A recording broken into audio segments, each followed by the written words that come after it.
Welcome back. We're at the Maritime Museum in Sydney with Gregg Braden. Gregg, just before the break, in what you were talking about, I noticed in some of your literature and in talking about people who are going to different countries and just holding that peaceful energy, that for the Earth as it currently stands with 6 billion plus people, it would take, I believe, 30,000 people?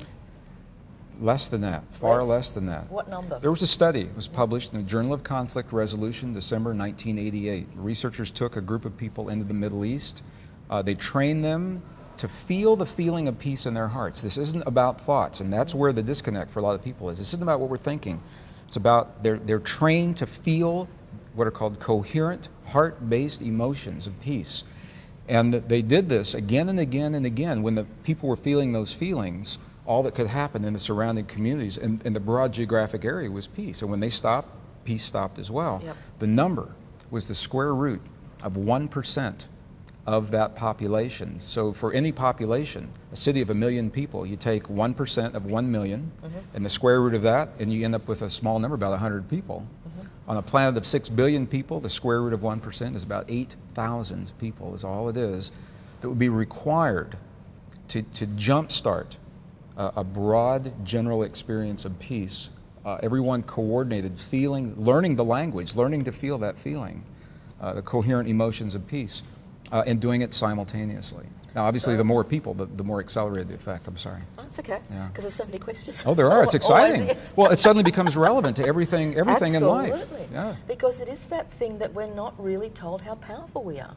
You know, the power of one person to affect change is enormous. So you're saying it would take about 8,000 people on the planet in that state of peace and harmony, the minimum number, to switch it over. Not only are we not told that we're not powerful, we have been led and conditioned in our culture and in our families and our society to believe that we are not powerful. It's not that we're not told how powerful we are, we're told that we're not powerful at all.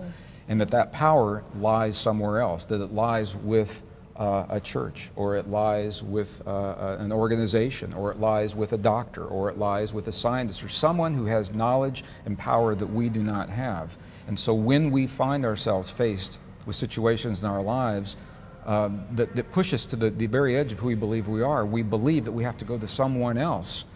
And I'm not saying it's right, wrong, good, or bad. I'm saying this is the evolution of where we find ourselves. And now, here we are globally faced with situations that those authority figures don't know how to solve. Scientists don't know what to do with the new viruses that are cropping up. Our medicine can't address them.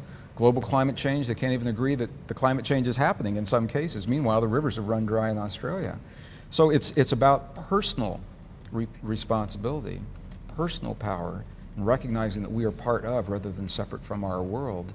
And it's not about controlling or manipulating or imposing our will. It's about us participating and cooperating as a living organism that we call humankind to shape the destiny of our future. And that's why I'm so excited, because every person is a key element in that body of humankind. Absolutely. So with this 8,000, I'm going to get back to the 8,000. Yeah.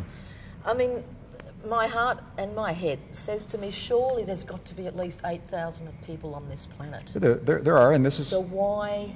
It has. This has been done. Princeton University... why isn't the change happening quicker? Well, the reason is Princeton University developed little gadgets that could actually measure human consciousness. They planted them on every continent of the earth. There are 40 of them out there that all feed back into one computer at Princeton. And when we do the experiments, and we ask people to feel the feelings, they can actually read it on that one computer from people changing that conscious field. That's how real this field is, Robyn. These are around the planet. It's happening right now. It's called the Global Consciousness Project, GCP, and people can Google it. They can go out and see it at Princeton. But here's what they found, and this is the answer to your question. Out of curiosity, though, is there any in Australia? I believe there is one here, because it's where? on every continent. I don't know where it is, but they're on every continent.